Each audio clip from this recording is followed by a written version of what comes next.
shut these radio stations down was a bit far-fetched. Yes, Honorable Minister. Right, Honorable Speaker, in fact, given the critical nature of community radio stations, they have a higher duty of responsibility to obey the law and respect the law. The same way members of parliament are expected to be of good behavior because we are called honorable. We are expected to do better than the regular citizen. It's the same way when you have a frequency to broadcast information and shape the minds and inform the people, you must abide by the law. Nobody is above the law. The law is the law. Thank you.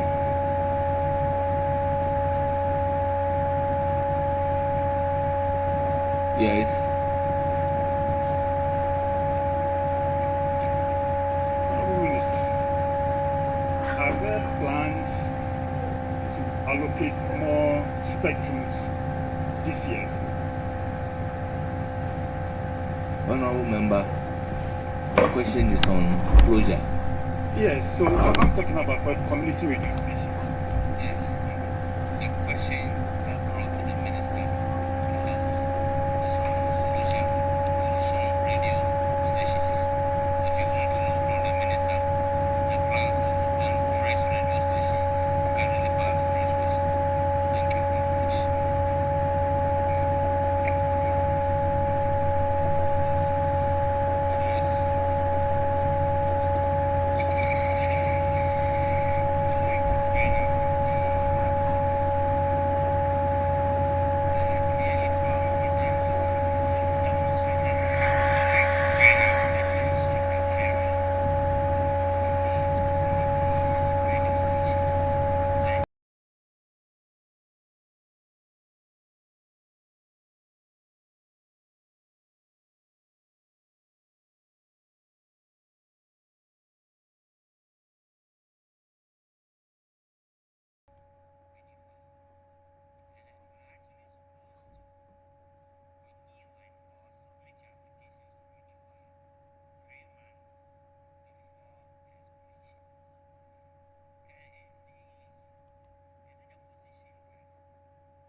Not have shut them down, because even when the waiver was requested and it was declined by the NTA gave them a time frame to submit the required documents.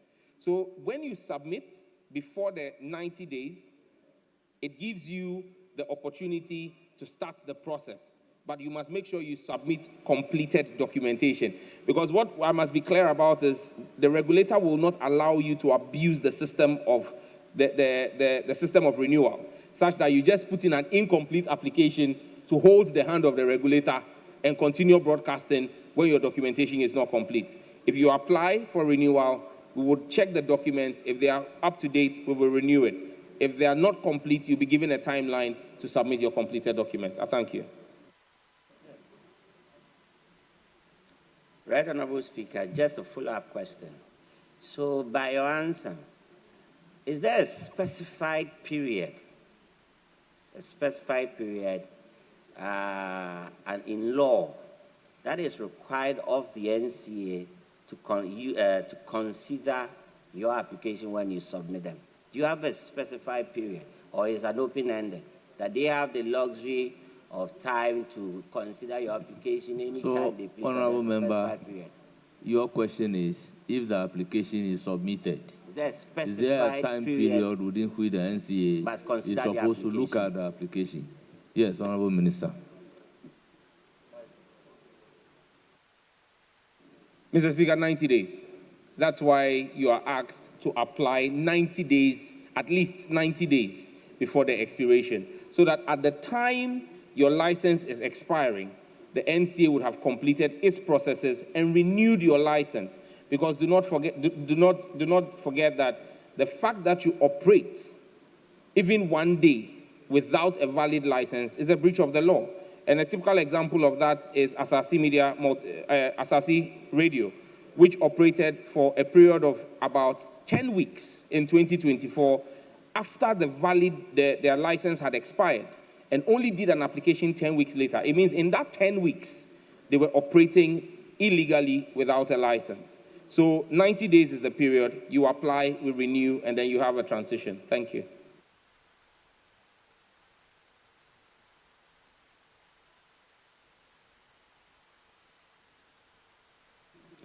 Honourable members, may we move to another urgent question, also standing in the name of Osahin Alexander Kwamina Apanyo Makins, Member of Parliament for Efutu. Do you equally have the authority? Yes, I do, Speaker. I will permit you to ask the question. Thank you, Speaker. Speaker, I rise to ask the Minister for Communications, Digital Technology Innovations, the immediate cybersecurity measures being implemented on digital platforms following the hacking of President Mahama's X account on the 18th of March, 2025. I thank you. Yes, Honourable Minister. From a social engineering attack targeting a public relations handler responsible for managing the president's account. Rather than direct account compromise, attackers exploited human vulnerabilities, tricking the handler into revealing access credentials or authorizing malicious access through a phishing link. This incident illustrates how human vulnerabilities, not just technical gaps, can expose high-value digital assets. The attackers behind this event leveraged social engineering and not brute force tactics to weaponize the president's brand and influence. The Cybersecurity Authority, as part of the National Set Enhancement Project and financed through the World Bank's Ghana Digital Acceleration Project, has acquired a threat intelligence and digital risk management tool. This tool, when loaded with the profiles of approved government officials, will automate the current manual process of trying to detect and respond to malicious activities involving the accounts of these officials. And Mr. Speaker, at this point, let me segue and repeat that I have made an application to both sides of the House since I became minister. It's been 5 months, requesting that leadership of both sides of the House furnish the ministry with the official social media handles of members of parliament so that the Cybersecurity Authority could work with platform operators to protect their accounts and take out fraudulent accounts. I'm yet to receive one response from both sides of the House. The CSA has also engaged Meta, owners of Facebook, Instagram, and WhatsApp, to organize virtual sessions for account managers, for MMDAs, and VIPs like MPs on how to properly set up and manage their social media accounts. Mr. Speaker, the CSA has also planned to organize a cyber hygiene training for government officials to sensitize appointees on the threats, risk, and measures to mitigate these threats to safeguard sensitive personal and government data, as well as other digital assets. The ministry, through the Cybersecurity Authority, is committed to ensuring a secured, robust, and reliable network connectivity to all citizens, and we will work closely with both local and international partners to achieve this. And Mr. Speaker, if I may, there is another question on the order paper today that asks the same thing. I do not know if this answer, giving your discretion, it stands in the name of the Honourable Member of Parliament for Efia Constituency, Mr. Isaac Boama Nyako, if this would also apply to that question. If your answer will take care of that particular question, when we get there, then you say that your previous answer has taken care of your listing. Yes, a supplementary question?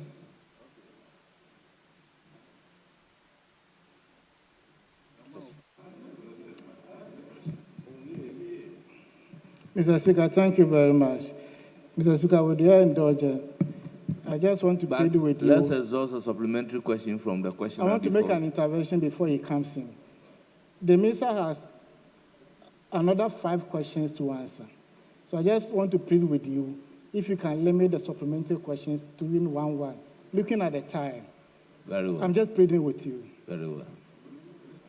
Yes. Chief Whip. Honourable member,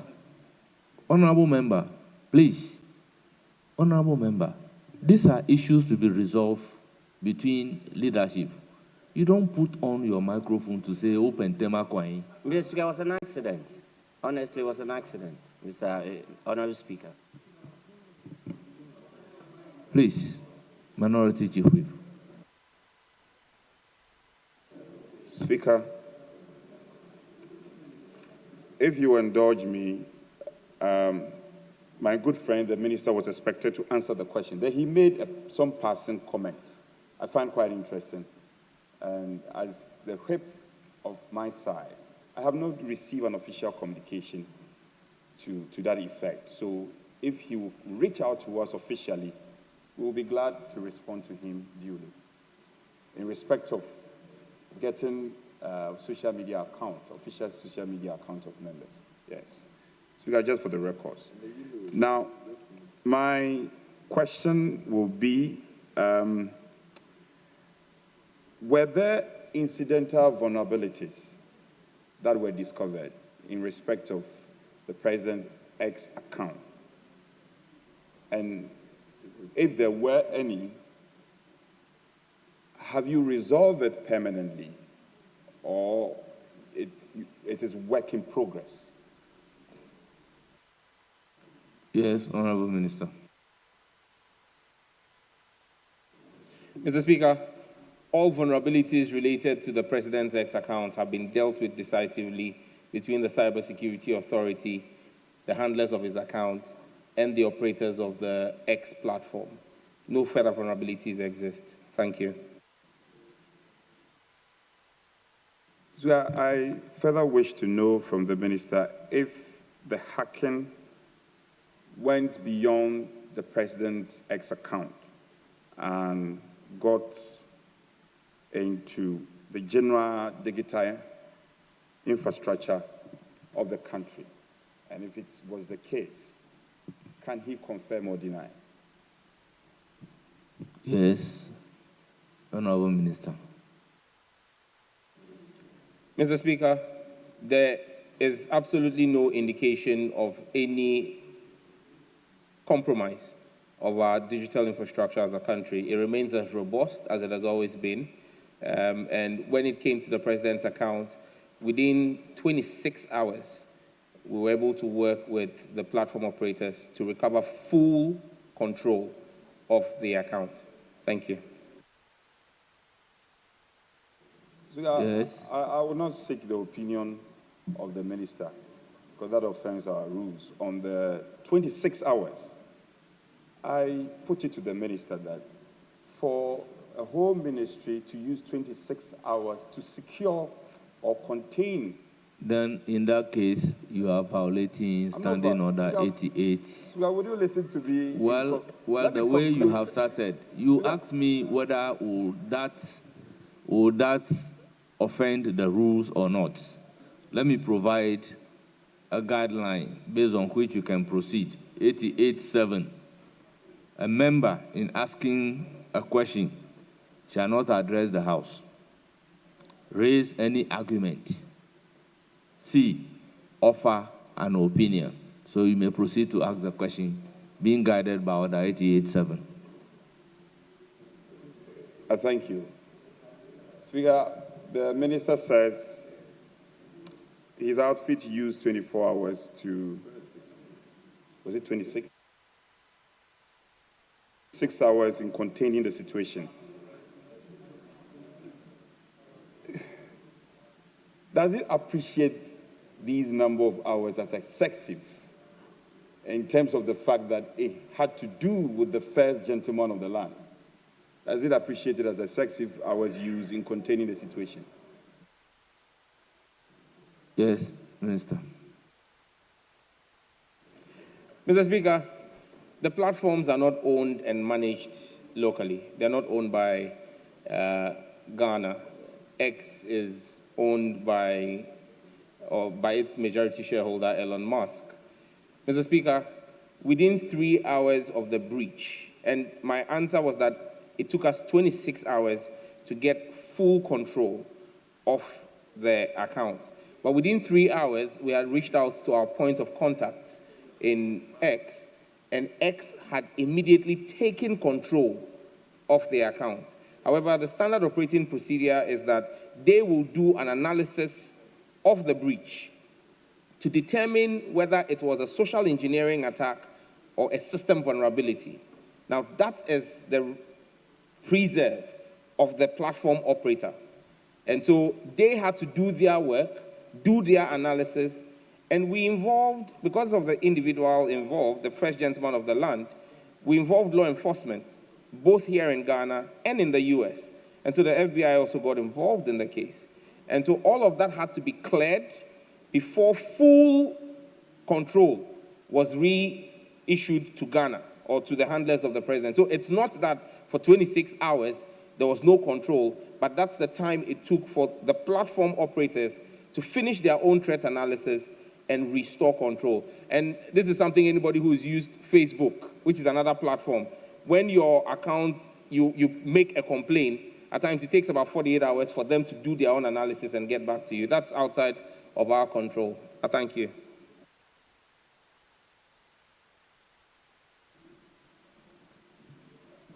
Yes. Speaker, supplementary question number 5. I'm still within the provisions of 89.3. Yes, you should ask 5. Speaker, can the minister confirm as an afterthought that measures have been put in place to forestall the reoccurrence of such incidents? Not just the president, but generally. An afterthought of? Let me get your question clear. As an aftermath of what happened, yes, has he considered measures to forestall the reoccurrence? Okay, the word is aftermath. Yes. Yes. Honorable Minister.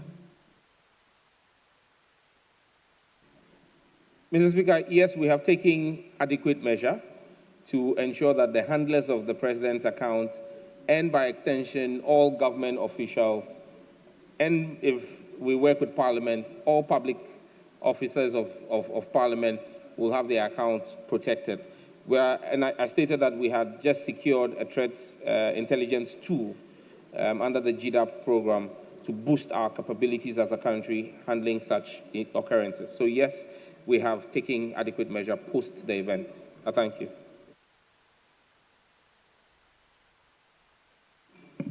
Yes, honorable member. Thank you very much. Mr. Speaker, I appreciate the efforts by the Cybersecurity Unit of Ghana to retrieve the account of His Excellency the President of the Republic of Ghana. Just to say that the account was hacked, the account was hacked in March, April, May, June. and the minister assures us that they've taken adequate measures to prevent further hacking of the president's account. But is the minister aware that X provides a special verification for persons like the president?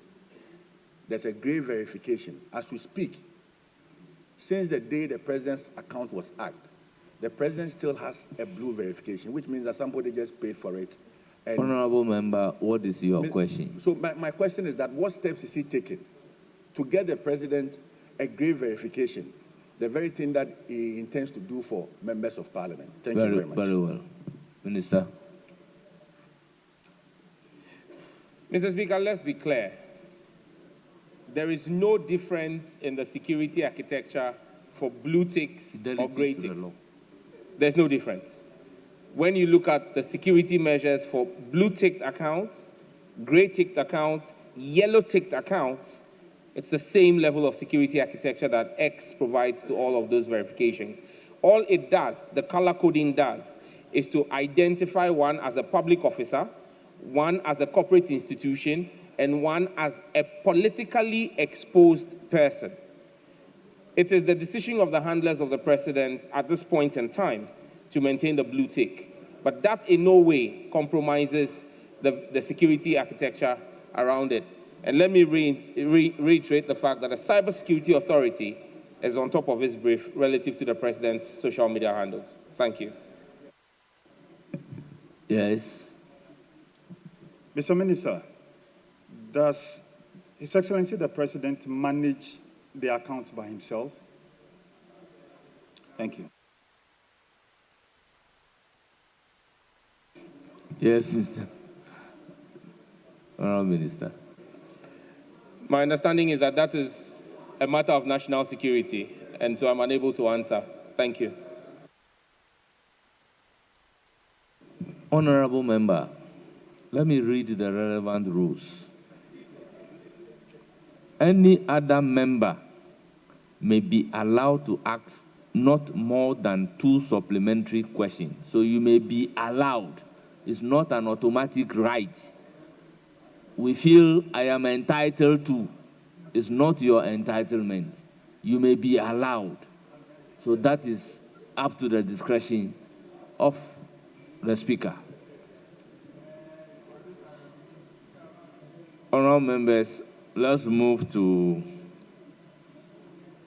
question number 6C, standing in the name of Honorable Patricia Piaget, Member of Parliament for Asokwa.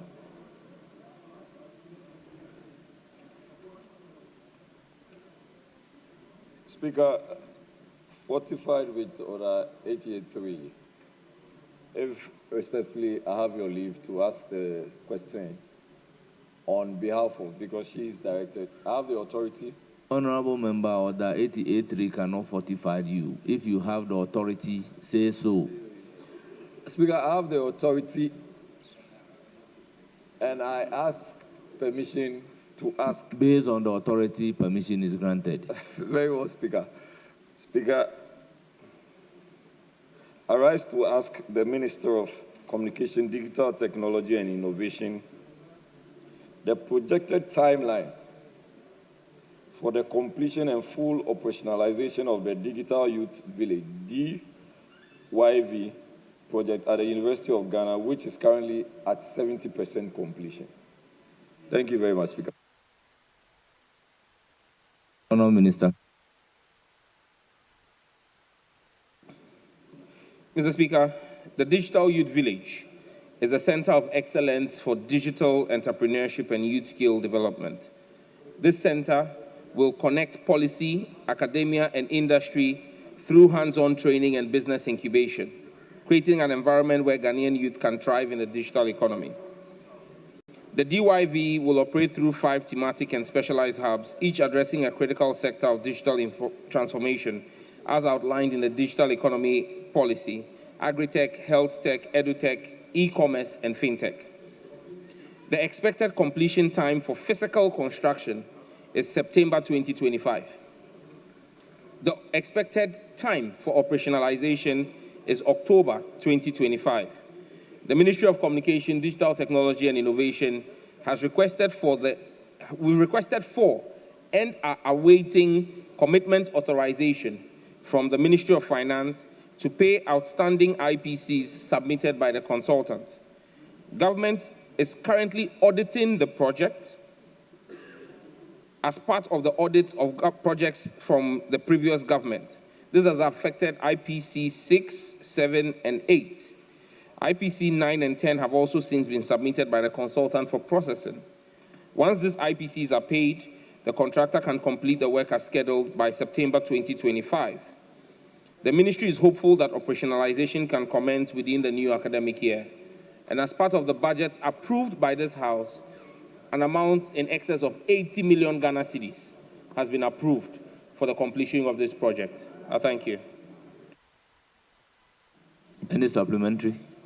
So, Mr. Speaker, so I want to be clear. Is the Honorable Minister saying that we would have to make payments of the IPCs raised before there will be full commitment towards the completion of the project? You indicated that there are some IPCs which have been raised. And I'm asking, do we need those IPCs paid? Are they supposed to be paid before we would have a completion of this project? Yes, Honorable Minister. Thank you, Right Honorable Speaker. Right Honorable Speaker, the IPCs are basically the certificates for work done. And so the contractor has done that work, and we need to pay him so that he can complete the remaining 30%. The money and funds are available, awaiting, but the new regime at the Ministry of Finance is that you cannot commit any resource without a commencement warrant, signed by the Minister of Finance. That warrant request has gone from the ministry because we've certified the IPCs 6, 7, 8, 9, and 10. However, the Ministry of Finance is auditing all projects that were ongoing under the previous administration. And that is what has held this commencement warrant from being issued. Once it is issued, the ministry will be able to write to controller to pay those IPCs, and then we'll get the project back on track. Our understanding is before the middle of July, the audit would have been completed, we would have gotten our commencement warrant, and that's why we have the September and October timelines to complete the project. Thank you. Any further question? That is so. Honorable Minister, in case we are not able to have the commitment warrants fully issued, do we have any alternatives in ensuring that this project will still go on and get completed, as you indicated that the next academic year it should be ready? Yes, Honorable Minister. Mr. Speaker, the ministry is confident, given our engagements with the Ministry of Finance, that we will be giving the commitment authorization anytime soon, and that this will complete. But let me be clear that the Digital Youth Village is not to be used for academic work of the university. It's going to be a center of excellence owned by the Ministry of Communications, because it's coming out of our budget, but academic support will come from the university for the various trainings we want to use, because the DYV is going to be one of our centers of excellence for the 1 Million Coders program, and some of our faculty will come from the university. And so it has no bearing on the university's academic work, because those are centers of excellence in the 5 tech areas: fintech, edutech, health tech, agri-tech, and e-commerce. Thank you. Speaker, Yes. I want to thank the Honorable Minister for indulging me. Thank you, honorable members. Let's move to question number 6D, standing in the name of Nana Ampao Kwame Adofrimpong. Thank you very much, Mr. Speaker. I seek to ask the Minister for Communication, Digital Technology and Innovation the circumstances surrounding the sudden dismissal of 5 zonal managers of the National Communications Authority in Kufuridia, Ho, Takrade, Bolgatanga, and Tamale zonal offices? Yes, Honorable Minister. Right Honorable Speaker, per Section 19 of the NCA Act 2008 Act 769, officers and staff of the NCA shall be appointed by the President in accordance with Article 195 of the Constitution. As Minister for Communications, Digital Technology and Innovations, acting on the authority of the President, I terminated the appointment of the 5 senior managers heading the NCA zonal offices in Koforidua, Ho, Takrady, Bolgatanga, and Tamale on 11th March 2025. The NCA has subsequently paid all the separation benefits to the former staff in line with the NCA's HR Policy Manual 2017. Mr. Speaker, the 5 staff, after collecting their separation benefits, have now gone to sue the NCA in court. Because the matter is before court, I shall refrain from any further comment on the matter. Thank you. Yes. Oh, thank you. Mr. Speaker, thank you for the opportunity again. Honourable Member, in view of the fact that the Minister indicated the matter is in court, therefore he will not comment on it, you want to proceed to ask a further question? Thank you, Mr. Speaker.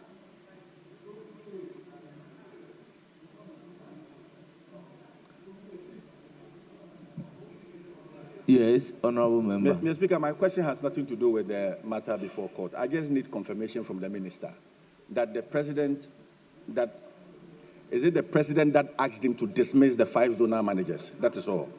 Thank you very much. Yes, Honourable Minister. Mr. Speaker, when the President swore me into office, I took 3 oaths. The oath of secrecy, the oath of allegiance, and the oath of a Minister of State. Communication between the President and myself is bound by the oath of secrecy.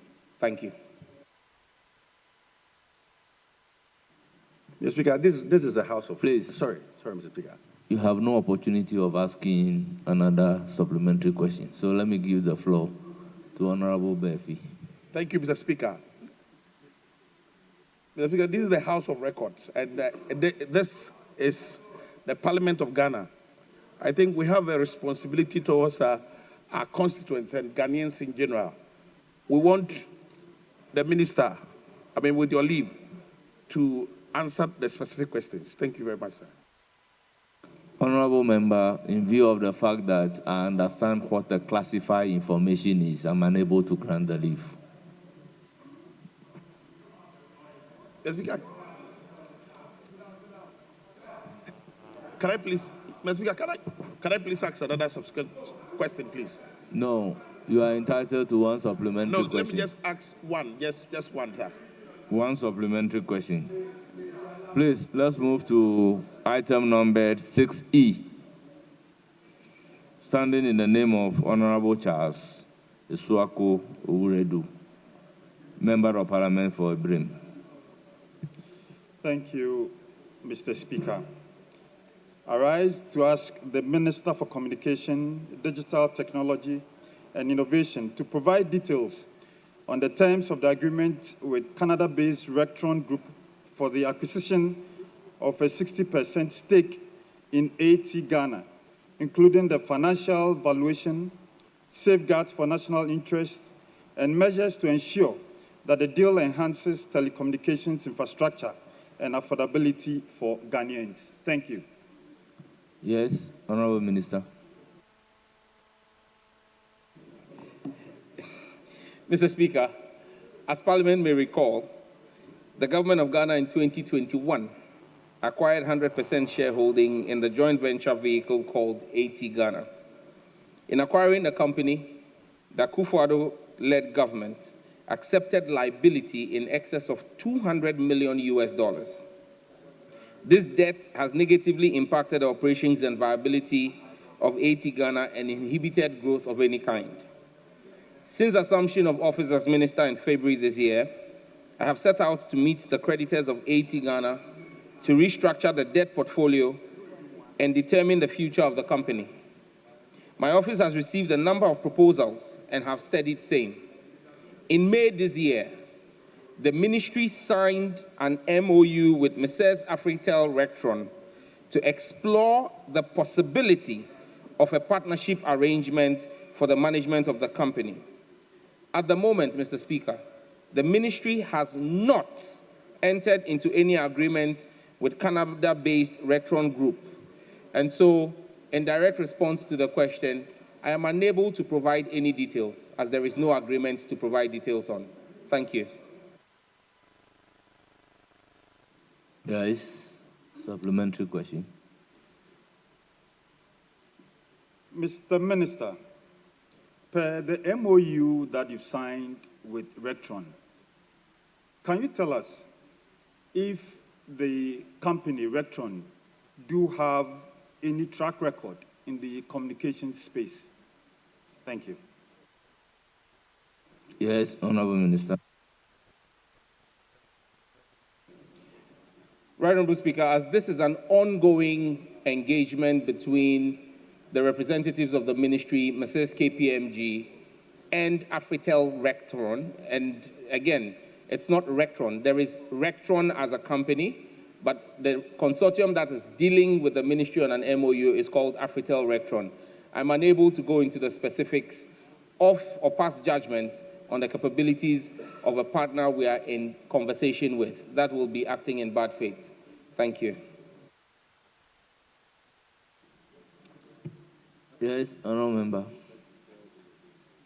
Mr. Minister, in your earlier answer, you did say that AT is indebted to the tune of about $200 million.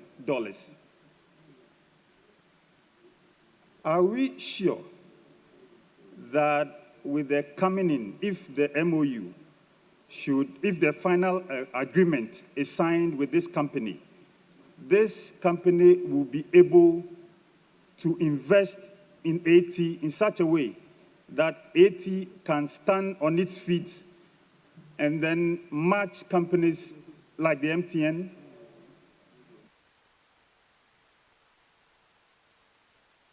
Yes, Honorable Minister. Right, Honorable Speaker, the challenging situation of AT is testament to the poor governance that we saw in the sector for 8 years. The fact that two viable thriving companies that were handed over to the MPP administration after 8 years were brought to their knees with $200 million of debt. I can assure you that any decision that I take as minister will be in the best interest of the company and the Ghanaian taxpayer. Thank you. Yes. Mr. Minister, in your earlier answer, you also did say that this new company that you've signed an MOU with is Afritel Rectron. This company, Afritel Rectron, do they have any track record in Ghana in the communication space? Yes, Honorable Minister. Right, Honorable Speaker, I wish to seek clarity from you. I was asked to come and answer a question on what the details of a 60% agreement were. Now I'm being asked to speak about a partner in that agreement and pass judgment on them. Honorable Minister, you introduced the African Rectron. So the question is based on what you have introduced. If you do not have the answer available, you can say so. No, Mr. Speaker, I introduced Afritel Rectron as the entity we have signed an MOU with, which is the question I was asked. Yes. So we've signed an MOU with Afritel Rectron. I believe that the issues of what their track record are issues of public knowledge and can be verified from the Office of Registrar of Companies. Very well. Thank you. If that is your answer, I will take it to be your answer. Yes. Honourable members, let's move to regular questions. Item numbered 7. Question number 142. Standing in the name of Mr. Isaac Boama Nyako, Efia. MP for Efia. Yes, you have the floor. Thank you, Mr. Speaker. I come under Order 88.3. I have the authority by the Honourable Member to ask the Minister for Communication, Digital Technology and Innovation, the circumstances that led to the hacking of the account of the President of Ghana and what efforts have been made to avoid its future occurrence. Thank you, Mr. Speaker. Honourable Member, I think the answer to this question is similar to the previous answer provided. So, do we still take the answer? Yes. Speaker, this House interpretation of the rules is in your motion, but if I may do a reasonable deduction. Very well. My question was an urgent question, and hence, by practice, the answers would not be published in the order paper. However, his question is different. His question is a normal question, so to speak. However, since the content is the same, Speaker, may you direct that the answers should be probably given to the member so that he can appreciate, because he read it as an urgent question, and the answers were not provided in the Yes, and he even indicated yes.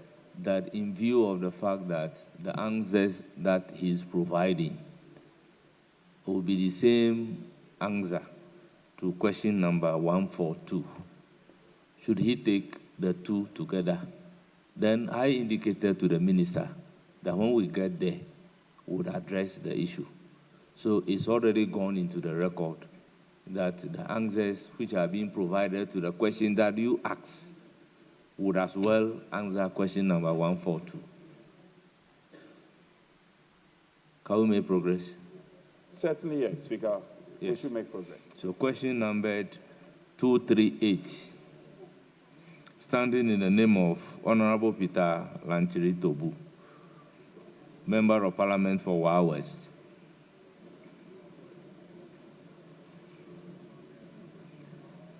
Yes, Honorable James Agalga. Mr. Speaker, with your leave, may I ask the question on behalf of the Honorable Peter Lanchini Tobu? He's instructed me to do so on his behalf. Well, we don't base it on instruction, and I cannot grant my leave based on instruction. Authority. Very well. I am guided, Mr. Speaker.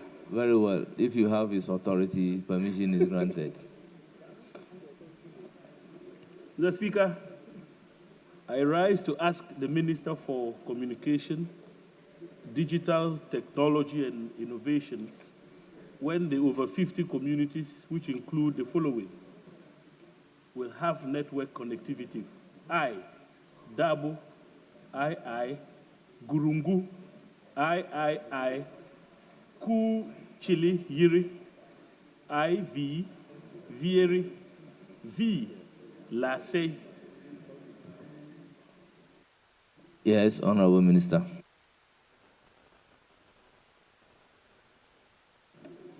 Right, Honorable Speaker, even before I answer, I want to crave the indulgence of the constituents of Honorable Peter Lanchini Tobo to forgive any possible butchering of the pronunciation of the community names.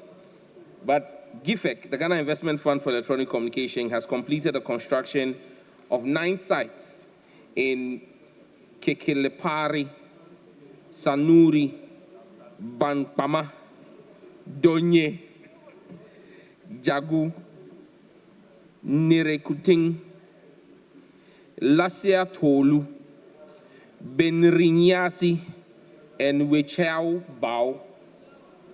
These sites are currently on air, and the communities will have mobile network coverage when the sites are completed. Mr. Speaker, 6 other sites in the Ponyamairi, Kekelepari, Dalinyiri, Kandeo, Kuzie, and Wokora have been built, integrated, and operationalized. Mr. Speaker, the details of the status of the 5 communities mentioned in the question are as follows. Gurungu and Kukiliyiri. These sites have been constructed, integrated, and are pending operationalization. Lassie, there is no record on Lassie as of now. A site has, however, been constructed at Lassie Tolu, which is on air. Vieri, this site has been surveyed and acquired for construction. Materials for the construction are ready and will be moved to the site for construction work to begin. And then 5, Dabo. This community has not yet been captured by GIFEC. Mr. Speaker, a drive test exercise will be arranged to capture this community and many other communities in the district for simulation and subsequent planning and deployment. GIFEC is currently working with the contractor and its subcontractors to ensure all sites are completed and operationalized by the end of the year 2025. GIFEC remains committed to improving communication infrastructure in the Wa West district and the country at large. I thank you.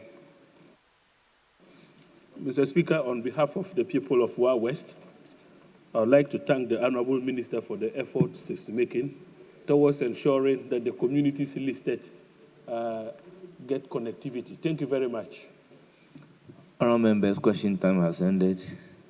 On behalf of the House, I express our sincere gratitude to the Minister responsible for Communication, Digital Technology and Innovation. Honourable Minister, thank you very much for attending upon the House, your own House, and answering questions. You are hereby discharged.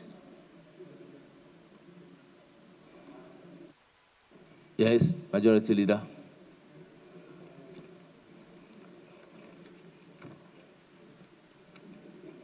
Which one?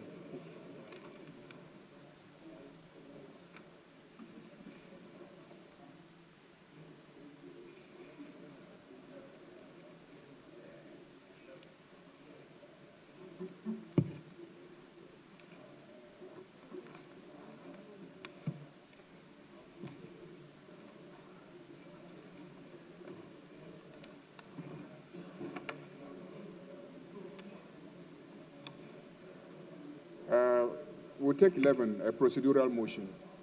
After that, the Speaker will indulge us. We'll take a commemorative statement. Very well.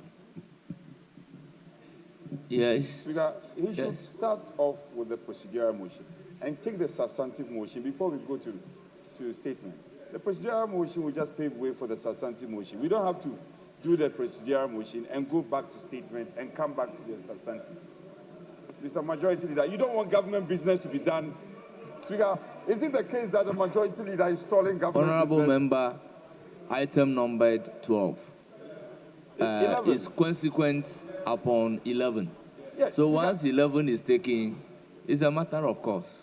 We'll take Speaker, item number 12. He made an application earlier. He made an earlier application that he would rather prefer the respected... I am clear in my mind what he was talking about. Speaker, I'm your friend. No? Yes, I know you are my very good His friend. His application was that he should make the procedural motion, application for the procedural motion.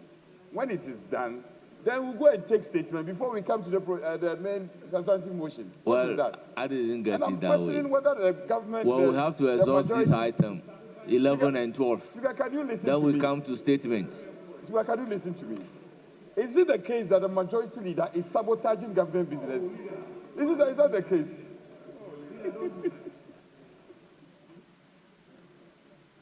Yes, Majority Leader. The chairman has given clear indications that if he's allowed to take all his motions, he will leave the chamber and then government business will stall. Government business includes making important statements, commemorative statements. So we will do the procedural motion, we will take the statement, and then we'll come back.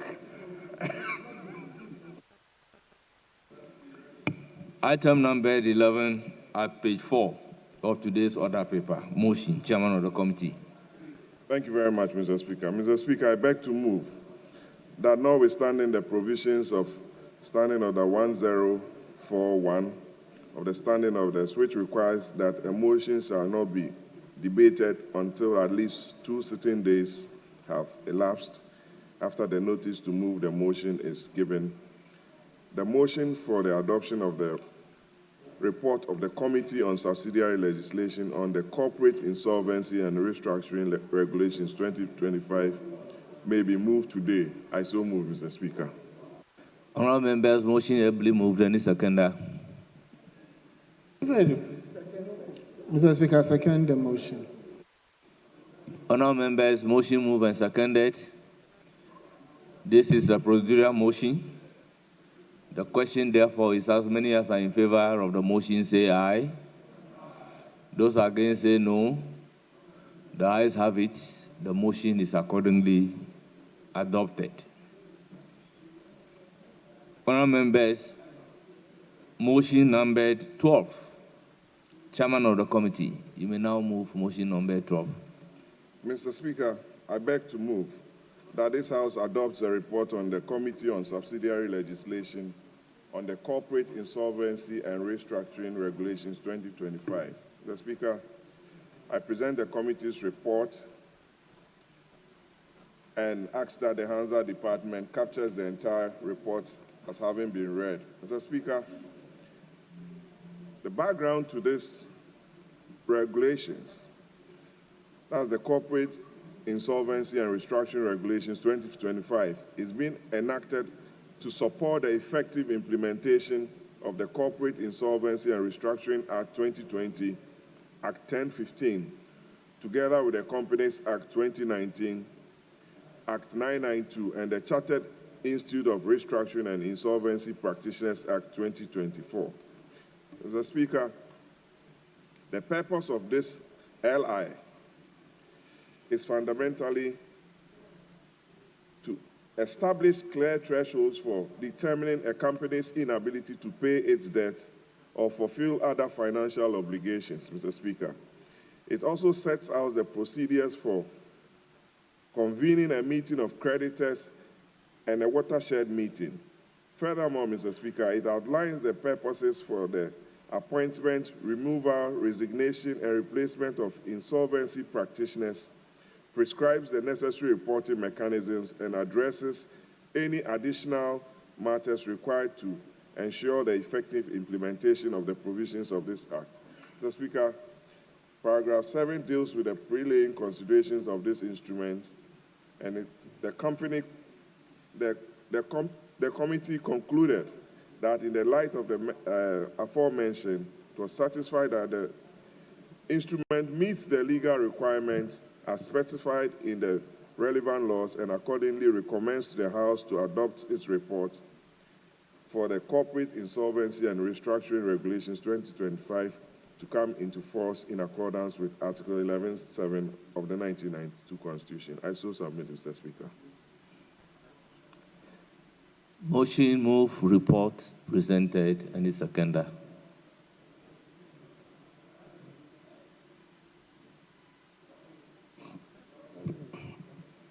Mr. Speaker, thank you very much for the opportunity to contribute to the report before the House. Mr. Speaker, I will urge the committee members, especially Candidate second the motion, then you can contribute to the Mr. Speaker, I second the motion. Very well. By so doing, I want to contribute to the That is so. report. Mr. Speaker, I just want to admonish the chair of the committee and the committee members to go beyond presenting of this report to the House and find time to educate the public. Because we can't just pass the law and leave the law in the shelves and people may not take advantage of the law. We all know what happened in the financial sector. People will go and invest in institutions. They don't even know that they are winding up. They don't even know that they have liquidity issues. If they know and there's education, the companies themselves will file for insolvency. So when they file for liquidation, people will get their investment back.